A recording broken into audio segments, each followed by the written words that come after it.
आप सभी ने जवाब जो दिया वो ठीक दिया, अपनी अपनी जगह पर वो इसका उचित उत्तर था। क्योंकि बाबा को अगर इतने हैंड्स मिल जाएंगे तो सतयुग की सृष्टि की स्थापना के लिए प्रूफ देने की जरूरत नहीं रहेगी। सतयुग आ जाएगा, लोग कैसे मानेंगे? जब हम थोड़े से व्यक्ति थे और ये दावा करते थे लोगों पर कि ये सतयुग हम लाएंगे, तो वो कहते थे छोटे मुंह बड़ी बात करते हैं। इस दुनिया में कितने देश हैं, कितनी भाषाएं हैं, कितने व्यक्ति हैं, उन सबको ये बदल देंगे तो एक असंभव जैसा लगता था। लेकिन जब इतने सारे हैंड्स होंगे और वो समर्पित हो जाएंगे, यही कृत संकल्प होंगे, यही उनका दृढ़ निश्चय होगा, स्ट्रांग विल पावर से वो ये दृढ़ विचार करके चलेंगे कि हमने स्वपरिवर्तन करना है और विश्व परिवर्तन करना है। फिर कौन कह सकता है नहीं होगा? आप किसी को भी आप यहाँ बुला लें, कोई नया भी व्यक्ति हो, अगर उसको ये भरा हुआ हाल दिखा दें कि ये सब करने ने ये दृढ़ संकल्प किया है, तो मैं समझता हूँ शास्त्रों के प्रमाण देने की जरूरत नहीं है।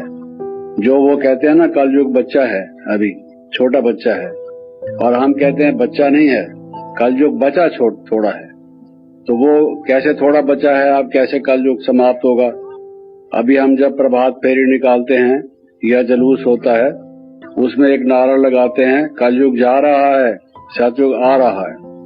और अगर मान लीजिए सारे इंडिया में जितने हमारे लोग हैं, अगर वो दिल्ली में सब लोग चल पड़े चांदनी चौक से या कनॉट प्लेस से, या 26 जनवरी पर जो झांकियां निकलती हैं वहां से इतना बड़ा जुलूस निकले और हर एक के हाथ में ये एक बोर्ड लिखा हुआ हो कि हम ब्रह्मचर्य व्रत का पालन करेंगे, हम शुद्ध आहार विहार खाएंगे और हम भ्रष्टाचार को मिटाएंगे, हम विकारों को समाप्त करेंगे, और ऐसा सब एक स्वर से नारा लगाएं।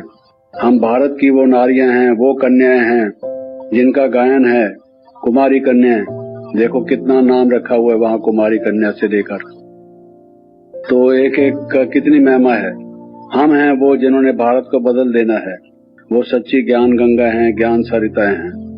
तो लोग कैसे नहीं मानेंगे? कहेंगे अब ये बदल रहा है, युग बदल रहा है, कल युग का जनाजा अब निकलने वाला है जी। वो कहते हैं ना, मेरे महबूब का जनाजा है, जरा धूम से निकले। तो कल युग का जनाजा जो है वो बड़े धूम से निकलेगा, अच्छी तरह से जनाजा उसका निकाल दिया जाएगा और सतयुग आएगा। तो सतयुग आने का एक प्रूफ ये है कि जिसके इतने हैंड्स हों, आज तक कभी विश्व के इतिहास में ऐसा हुआ है? इतनी माताएं, कन्याएं, बहनें को हुई हैं जिन्होंने ये दृढ़ संकल्प किया हो कि हमारा सारा जीवन ही इस कार्य के लिए है, हम तन मन धन की बाजी लगा देंगे, हमें कुछ नहीं चाहिए, हम तो एक भारत को स्वर्णिम युग में लाना चाहते हैं और हमें कुछ नहीं चाहिए। लोग तो कहते हैं, जो भी भारत के लोग हैं, महिलाएं हैं, नारियां हैं, कन्या हैं, फैशन चाहिए उनको, तो घर में भी चड़क भड़क चमक दमक सब चाहिए, सब नए प्रकार के साजो सामान चाहिए। ऐसी कितनी कन्याएं होंगी, आप सारे इंडिया में घूम के देखो, जो ये कहें कि हमें कुछ नहीं चाहिए। हमने तो ये दृढ़ संकल्प कर लिया है। एक चाणक्य का नाम पढ़ते हैं हम, कौटिल्य या चाणक्य, जब इतिहास में उसने अपने बाल बांध लिए थे और कहा था कि मैं इस राजा का, नंद का, इसका राज विध्वंस करूंगा। तो क्या किया था उसने? एक ने संकल्प करके क्या किया था? महात्मा गांधी ने संकल्प किया था, उसके साथ कुछ थोड़े इन्हें गिने चुने लोगों ने संकल्प किया था कि हम ये फिरंगियों से, विदेशियों से, इन भारत के बाहर से आए हुए आक्रमणकारियों से, आतंकवादियों से, जिन्होंने हमारे देश को एक गरीब देश बना दिया है, इसको लूट खसूट की है, हम इनको यहाँ से हटा के अपने देश में स्वतंत्रता लाएंगे। तो बाबा कहते हैं, देखो हमारे जीवन काल में ही हमने देखा, उन्होंने किया। थोड़े से लोग थे, तो क्या थोड़े से लोग जब इतना स्पिरिचुअलिटी में, मोरालिटी में तो सबसे बड़ी पावर है, जहाँ त्याग है वहाँ क्या नहीं हो सकता, जब कुछ भी नहीं चाहिए। वियतनाम ने अमेरिका वालों को निकाल दिया। आप में से जिन्होंने इतिहास, आधुनिक इतिहास पढ़ा होगा कि भाई अभी हमारे, चाहे आपकी आयु छोटी है, लेकिन इस थोड़े से समय में आपको ये मालूम होगा अमेरिका ने वियतनाम पर हमला किया। अमेरिका देश के पास कितना पैसा है और कितने नए पावरफुल अस्त्र शस्त्र हैं, और आपने शायद कभी अखबार में या चित्रों में देखा हो, वियतनाम के लोग तो ठिगने से हैं, बहुत छोटे से कद के पतले पतले से हैं, और अमेरिका वाले बटर खाने वाले, डबल रोटी और मक्खन और इस तरह की चीजें, वो कितने मोटे ताजे कदावर, लंबे जवान, हट्टे कट्टे, उनको सब फैसिलिटीज मिलती हैं, मॉडर्न बंदूकें और ये सब सामान उनके पास। लेकिन वियतनाम वालों ने निकाल दिया। कैसे निकाल दिया? हम मर जाएंगे, खून का आखिरी कतरा बहा देंगे, यहाँ विदेशियों का राज नहीं होने देंगे, आप निकल जाओ हमारे देश से। आखिर उनको वापस जाना पड़ा। कितनी शर्मिंदगी हुई उसको, सारी दुनिया में अमेरिका को शर्मिंदगी उठानी पड़ी जब उन्होंने संकल्प दृढ़ कर लिया वियतनाम ने। आप नक्शे में देखें कितना बड़ा अमेरिका है, कितना एरिया अमेरिका ने घेरा हुआ है, नॉर्थ अमेरिका खास तौर से, और वियतनाम को देखें, एक छोटा सा देश है, क्षेत्रफल में भी छोटा सा देश है, जनसंख्या के हिसाब से भी, आर्थिक दृष्टिकोण से भी, और सैनिक बल जो शस्त्र बल है उसकी दृष्टि से भी। लेकिन वह जहां पर एक मुसम्मम इरादा हो, पक्का इरादा हो कि ये होने नहीं देंगे, कर लो जो करना है, हम यहाँ हैं, हम मिट्टी में मिल जाएंगे लेकिन आपको यहाँ नहीं आने देंगे, हमारा बच्चे, हमारे पोते, हमारे बाद की नस्लें, कोई भी आपको यहाँ बैठने नहीं देंगी, मिसाल के तौर से, तो कोई रह नहीं सकता। तो ऐसा हमारी कन्याओं को देखकर हमारा उत्साह 100 गुना हो जाता है। इसलिए मैं कह रहा था कि 100 गुना हो जाता है, क्योंकि ये कोई ऑर्डिनरी साधारण कन्याएं नहीं हैं, आप कोई साधारण लोग नहीं हैं, विश्व परिवर्तक हैं। ये उपाधि किसी को नहीं मिली। परमवीर चक्र, अशोक चक्र, ये वो कई प्रकार के वो देते हैं चक्र, विभूषण, भारत विभूषण, भारत भूषण वगैरह वगैरह है जी। लेकिन जो वास्तव में भूषण और विभूषण है वो तो आप ही हैं। वो भूषण और विभूषण ठीक है, थोड़ा बहुत कुछ अच्छा काम करते हैं, गवर्नमेंट उसके कारण से उनको वो देती है, लेकिन इस आपके कार्य की तुलना में वो क्या है? जबकि इतनी समस्याएं हमारे देश में हैं और इतने सारे लोगों को उपाधियां मिली हैं, उससे हो तो कुछ पा नहीं रहा है। लेकिन घर घर बदल जाए, आप इतने घरों से आए हैं और बाबा कहते हैं कि एक कन्या 21 कुल को तारने वाली कन्या है, मेरी हर एक कन्या, दावे से कहते हैं। वही कन्या हैं आप, 21 कुल को तारने वाली? सोच के बताओ सचमुच, 21 कुल गिने हैं आपने? कैसे जबानी बता रही हो? कापी लेकर पेंसिल से हिसाब लगाया 21 कुल कौन से हैं आपके, किस किस को तारना है आपने? या ऐसे ही वो कहावत सुनी हुई है कि कन्या 21 कुल को तारती है, आप समझते हैं हम तैर जाएंगे तो वो भी अपने आप तारी जाएंगे, जो भी होंगे सो होंगे, ऐसा सोचा है? या 21 कुल निकाले हैं, लिस्ट निकाली है उनकी? लेकिन 21 पीढ़ी का जब विश्व राज स्थापन होना है तो उन पीढ़ियों में आने वाले जो आपके मित्र संबंधी हैं वो तर जाएंगे, इसलिए 21 कुल उनके तर जाएंगे। और आपके अड़ोसी पड़ोसी, मित्र संबंधी, रिश्तेदार जब देखेंगे कि इस कन्या ने विकारों को त्याग दिया, काम को ललकार दिया, उसको परास्त कर दिया, ऋषि मुनि साधु सन्यासी जिसके बारे में हम सुनते हैं कि वो ये काम नहीं कर सकते, हमारे घर में ऐसी देवी, ऐसी शक्ति, ऐसी चमत्कृत बहन कन्या हुई जिसने ये दावा किया कि मैं इन काम विकार को समाप्त कर दूंगी, ध्वस्त कर दूंगी, भस्म कर दूंगी। कितनी महान शक्ति है। माउंट एवरेस्ट पर चढ़ जाना कोई बड़ी बात नहीं है, चढ़ चुके हैं कई लोग, लेकिन आज तक कोई ऐसा निकला है जिसने कुछ 5, 7, 10 कन्याएं ही ऐसी बनाई हो, अपनी शिष्याएं या कुछ अपनी उनका फॉलो करने वाली, अनुकरणाएं, जो भी कुछ उनकी पीछा चलने वाली, जिन्होंने ये कहा हो कि हम अपने जीवन को इस प्रकार से न केवल स्वयं अपनाएंगे बल्कि सबको, दूसरों को भी यही शिक्षा दिखाएंगे। लोग तो विरोध करते हैं, वो कहते हैं ये अननेचुरल बात आप बताते हैं, ये हो ही नहीं सकती। हमारे ऋषि मुनि सब देवता, यहाँ तक कि हर एक देवता को ही बदनाम करते हैं। ब्रह्मा ने क्या किया, विष्णु ने क्या किया, शंकर ने क्या किया, ऐसी दंत कथाएं बना रखी हैं जिससे दूसरों को सुना सुना के उनकी हिम्मत भी तोड़ते हैं। आपने सुना है, आपको मालूम है, शास्त्र तो नहीं पढ़े आपने, लेकिन हर एक देवता को किसी को भी छोड़ा नहीं गया है, हर एक देवता की बदनामी की गई है।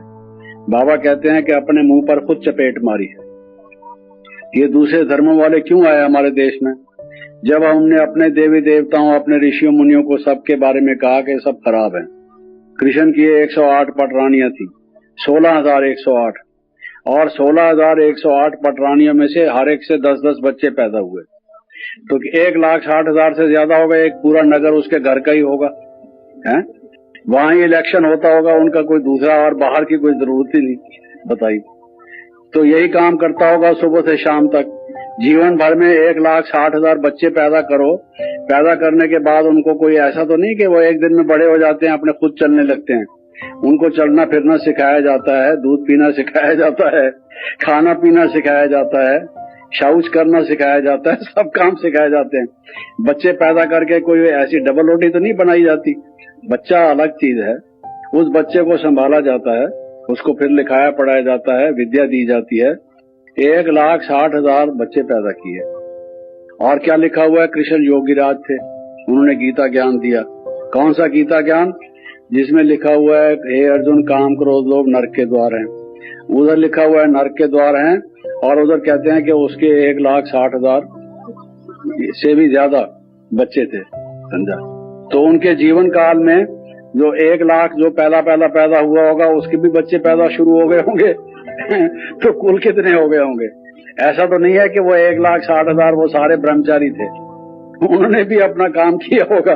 तो उल्टा सुल्टा, और वो जो उन्होंने किया, तो क्या नगर बसाया? सतयुग बसाया या वैश्यालय बनाया? तो बाबा कहते हैं, देखो ऐसी दंत कथाएं सुना के भारत को, जो इतना सोने की चिड़िया थी और जो इतना पवित्र देश था, शिवालय था, उसको वैश्यालय बना दिया। वैश्यालय भी ऐसा नहीं होता होगा जो भारत की निंदा की भारतवासियों ने स्वयं, उसको बाबा कहते हैं कि अपने मुंह पर उन्होंने खुद चपेट लगाई। और आप वो कन्याएं हैं जो उस दाग को, धब्बे को धोएंगे, भारत के नाम को फिर से उज्जवल करेंगे, विश्व के मुकुटमणि बनाएंगे और सारे विश्व में बाबा को प्रत्यक्ष करेंगे। इतने फिलॉसफी के, दर्शन के पुस्तकें लिखे हुए हैं, आत्मा क्या है, परमात्मा क्या है, लोग मूंझे हुए हैं। अभी तक भी उनको पता नहीं कि आत्मा क्या है, परमात्मा क्या है। और सबसे बड़े फिलॉसफर तो आप हैं। वो पीएचडी वाले हमारे सेंटरों पर आते हैं, आपको मालूम है? पुरुषार्थ की जो पहली विधि है जिससे आप आगे बढ़ सकेंगे, वो ये है कि हमेशा ये रहे कि हम साधारण नहीं हैं। स्वयं भगवान ने हमें चुना है, हमें अपनी भुजा बनाया है। भगवान की सिलेक्शन कैसे होगी आप सोचो। जो आदि मध्य अंत को जानने वाला है, त्रिकालदर्शी है, उस परमात्मा ने हम जो फूल हैं, चाहे हम कैसे भी फूल हैं, हमें स्वीकार किया है। लोग देवी देवताओं पर पुष्प चढ़ाते हैं, मंदिरों में जाके फूल ले जाते हैं, वहां अर्पित करते हैं। हमने स्वयं साक्षात जो ज्योति स्वरूप भगवान है, अपने जीवन को उसके ऊपर अर्पित किया है। ये फूल सारा उसको दे दिया है, तो ये सफल हुआ हमारा जीवन। एक तरफ सबसे ज्यादा खुशी होनी चाहिए कि हमारी दौड़ धूप खत्म हुई, हम सफलता को प्राप्त होंगे, क्योंकि भगवान कहते हैं कि तू चिंता ना कर, तू चिंता ना कर, मैं बैठा हूं। जब कोई हिम्मतवान होता है, सर्वशक्तिमान होता है, जिसके पास साधन, धन और सहयोग और दूसरे जो सहयोगी हैं उनकी कोई कमी ना हो, तो वो क्या कहता है? तू चिंता ना कर, किसी बात की चिंता ना कर, मैं बैठा हूं, तुम्हारी सब समस्याओं को हल करूंगा। तो जिसको भक्ति मार्ग में सब लोग याद करते हैं और कहते हैं, प्रभु हमारी इस आपदा को, हमारी विपदा को आप हरो, हमारे दुख को निवारण करो, हमें इससे छुटकारा दिलाओ, वो स्वयं भगवान अपने मुखारबिंद से आपको वचन देता है कि आपकी जिम्मेवारी मैं लेता हूं। चाहे आप कैसे भी हैं, आपके संस्कार कैसे भी हैं, जन्म जन्मांतर के खराब हुए संस्कार तो हैं ही, तभी तो हम आए हैं यहाँ पर। 63 जन्मों से भटके हुए, कहाँ कहाँ गए हम, और क्या क्या सफर किए, और एक एक मिनट में कितने संकल्प किए, देह अभिमान वाले संकल्प किए, निकृष्ट संकल्प किए, क्योंकि वातावरण ही सारा खराब था, समाज ही सारा खराब था। जहाँ गए हमको यही देखने को, यही सीखने को मिला।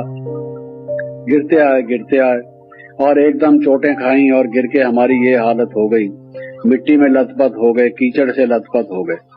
जब हो गए, भगवान के पास आए, हे प्रभु, हे भगवान, हे ईश्वर, जिसको हम कहते हैं हे शिव बाबा, मैं आ गई बाबा, मैं आपके पास आ गई। दिखाई दे रहा है बाबा सामने, बाबा मैं आपके पास आ गई। बाबा क्या कहता है? बेटी बड़ी खुशी है तू आ गई, तू मेरी है, मैं तेरा हूँ, और अब तेरी सारी जिम्मेदारी मैं अपने ऊपर लेता हूँ, तू निश्चिंत रह, और जैसे मैं कहूँ वैसे तू करती चल। अगर वो बाबा की आज्ञा को हम पालन करते हुए चलते चले, तो ये कि हमें लौकिक से अलौकिक, और जो अभी मेटीरियलिस्टिक हम बन चुके हैं, भौतिकवादी हम बन चुके हैं, इंद्रियों के दास या गुलाम हम बन चुके हैं, बाबा स्वयं कहते हैं कि उस दलदल से मैं निकालूंगा, और वो देख, वो कितनी सुनहरी चमकती हुई ऊंची मंजिल है, वहां मैं ले चलूंगा। बाबा मैं वहां तक कैसे पहुंच पाऊंगी? मेरे संस्कार तो बहुत खराब हैं। आप जानते हैं, आप हर एक आत्मा की जन्म पत्री आपके पास है, आप मेरे लिए कैसे कहते हैं थोड़ा सा समय रह गया है, और कई लोग तो बहुत टाइम से आए हुए हैं, तो इस थोड़े से समय में मैं भी वैसे बन जाऊंगी? मुझे लगता तो नहीं। मेरा तो योग जिस प्रकार का आप कहते हैं कि लाइट और माइट की ज्वाला हो, ऐसा तो लगता नहीं। मेरे विक्रम कैसे दग्ध होंगे इस थोड़े से समय में? 63 जन्म की भटकी हुई आत्मा के विक्रम इतना लंबा चौड़ा खाता, वो कैसे समाप्त होगा? आप मुझे आश्वासन देते हैं, मैं उस बात को मानती हूँ, स्वीकार करती हूँ, ये मेरा सौभाग्य है, लेकिन वो कैसे संभव होगा ये मेरी समझ में नहीं आता है। तो बाबा क्या कहता है कि भले ही आप देर से आए लेकिन दुरुस्त आए, देर आए दुरुस्त आए, देर से आए तुम दुरुस्त आ गए। It is never too late to mend. अंग्रेजी में कहते हैं कि कभी भी ऐसा मत समझो कि देर हो गई तो आप कुछ नहीं हो सकते। हमेशा ये टाइम रहता है कि व्यक्ति कोई कुछ कर डाले। आप अभी भी बहुत कुछ कर सकते हैं। सर्वशक्तिमान खुद जब आपको वचन देता है, विश्वास दिलाता है, तो सोच समझ के करता है। उसका हर एक कार्य, हर एक बोल युक्ति युक्त होता है। वो जब कहता है, आप जब समझते हैं कि आपके संस्कार ऐसे हैं और समय कम है, तो क्या वो बिना समझे कह देता है, आश्वासन दिलाता है? नहीं, वो कहता है कि मैं 6-7 बातें आपको कहता हूँ, वो बातें अगर आप मेरे को मंजूर करोगे तो मैं भी मंजूर करता हूँ कि आपकी जिम्मेदारी पूरी निभाऊंगा। कौन सी वो 6-7 बातें? वो अगर हम चले, समर्पित हमारा जीवन हो गया, हमने पुष्प तो चढ़ा दिया। समर्पण जीवन माना क्या? कि ये जीवन रूपी पुष्प बाबा के अर्पित कर दिया। समर्पण जीवन का क्या अर्थ है? कि बाबा हम तो हार गए माया से, हमने तो वो झंडी दिखा दी, हम तो हार मान रहे हैं। अब मैंने अपने आप को सफेद झंडी दिखा दी आपको, और समर्पित कर दिया अपने आप को। जहां चलाएं, जैसे चलाएं, जो कहें, जैसे कहें, क्योंकि मुझ में वो समझ नहीं है। होती तो पहले न बन जाती। मेरे में वो समझ नहीं है कि मैं वो लक्ष्मी जैसी, सरस्वती जैसी, वो देवी, ये जिसमें सब दैवी गुण हो, पवित्र आत्मा शक्ति, जिसमें योग की शक्ति, ज्ञान की शक्ति, पवित्रता की शक्ति, अष्ट शक्ति हो, वो कैसे बनूंगी? ये मामला मेरी समझ से बाहर है। समझ भी आ जाता है, समर्थ से तो बाहर है। मैं ऐसा कर नहीं सकता। बाबा कहता है, नहीं बच्ची, मैं बताता हूँ तू क्या कर, कैसे कर। विधि से सिद्धि होती है। बाबा ने ये कहा है, विधि से सिद्धि होती है।